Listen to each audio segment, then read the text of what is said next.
The first time I found Karen in my barn, she was wearing a leopard print raincoat, holding a flashlight in one hand and a clipboard in the other, like she was starring in some low-budget wildlife documentary about suburban justice. It was 6:47 a.m. On a Saturday. Yes, I remember the exact time because that's when my phone pinged with a blurry camera shot of her creeping through my pasture like a raccoon with a vendetta. At first, I thought it was some kind of prank. I mean, who the hell walks into someone else's barn uninvited? Then I saw her yank open the doors and stroll inside like she owned the place. She didn't. I did. Paid cash for it 10 years ago, 5 acres of old farmland just outside a suburban neighborhood that had grown around it like mold.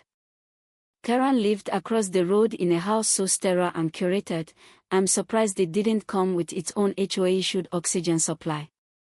She waved when she saw me pull into the driveway like this was normal. Like people just wandered onto private land with clipboards and flashlights, no big deal. I got out of my truck and just stood there, staring. Karen, why are you in my barn? She didn't even blink. Just doing a routine inspection, she said, like her clipboard gave her legal authority. We've had some concerns. Animal waste, fire hazards, unapproved structures. I cut her off. We? There is no we. I own this property outright. She clicked her pen like she was ordering an execution. Several residents have raised concerns. I'm the acting chair of the Neighborhood Preservation Council. I stared. That's not a thing. She smiled. It is now. Let me back up a second. That barn used to be my grandfather's. He built it himself before all the cul-de-sacs and beige vinyl siding took over. I restored it after he passed.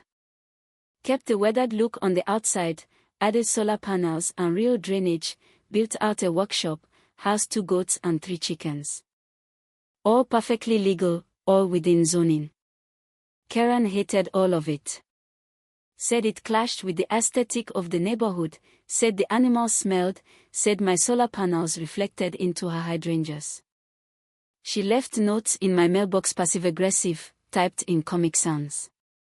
When that didn't work, she filed anonymous zoning complaints. None of it stuck. I followed every rule. And that, I think, drove her insane. So she broke in. I pointed to the camera above the barn door. You know you're on tape, right? She scoffed. I'm not trespassing. I'm documenting.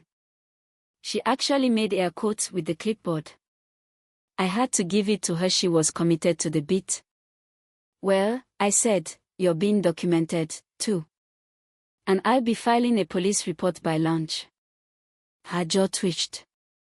You can't scare me, she snapped. If you won't bring this property up to community standards, we'll have to take legal action. I leaned against my truck and smiled. By we, you mean you and your geraniums? She stormed off. The next day I got a letter in the mail certified, of course from something called the Valley View Integrity Task Force. It sounded fake because it was. But it came with an itemized list of demands: repaint the barn, remove all livestock, re-landscape with HOA-approved flora. There was even a fake wax seal that looked like it was made with a crayon and a glue gun. So I played the long game. I filed a trespassing report quietly. I printed out stills from the camera footage and hand-delivered them to the police. I knew Karen thought she'd win with bureaucracy. But see, I had friends. One of them was Marcus, a beekeeper. Yeah, a beekeeper. You see where this is going. Karen had her own barn, a fake one, more like a garden shed. Used it to host HOA meetings, with string lights and shabby chic decor.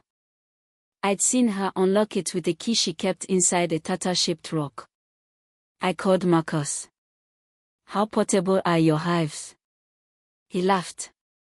Depends who we're stinging. A week later, while Karen was off at her yoga brunch ritual, markers, and I donned our gear and gently placed 2 active hives inside her decorative barn. We didn't damage anything. Just introduced a little ecological enrichment. By the time she came back, the bees were settled in. I was in my hammock with a lemonade when I heard her scream. She came tearing out of the shed like she was being chased by poltergeist, tripped over a gnome, lost her phone, flailed at the air. I didn't even have to say a word. It was cinematic. After that, she went silent. No letters, no visits, not even passive-aggressive humming from her porch. But it didn't last. A week later, she held an emergency HOA meeting with posters labeling my barn a rogue apiary. She even tried to summon animal control. But the thing is, Marcus still legally owned the hives. I was just hosting them. All with paperwork. Emilie's cousin and a law student made sure of that. Then came the escalation. Karen planted a real estate sign on my pasture, claiming it was for sale. Had her name on it. Took fake buyers on fake tours. I caught her mid-lie, right in front of a couple in khakis and matching sun hats. "You're on private land," I said. "And these people are being lied to." Karen tried to spin it as aspirational marketing. I filed another police report. Emily filed a cease and desist. But Karen didn't stop. She dumped trash in the shared drainage ditch. Called animal welfare on my goats. Even installed motion-triggered speakers on her fence that shouted, "You are being recorded," in her own voice. Then one night, my barn camera went off. It was Karen. In a hoodie. Holding a can of pesticide. She was mid-spray when I caught her. I shouted. She froze. Tried to run right into Marcus's low-voltage goat fence. She dropped like a sack of conspiracy theories. Police came. Arrested her for trespassing, property damage, and endangering agricultural assets. She screamed something about biological warfare and tyranny as they hauled her off. We filed for a no-contact order. Emily brought receipts. Photos.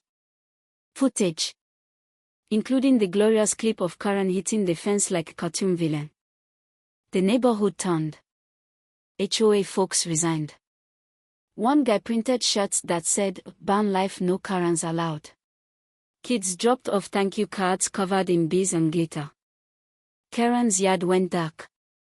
The turtle rock vanished. Her porch stayed empty. For once, peace settled over the valley.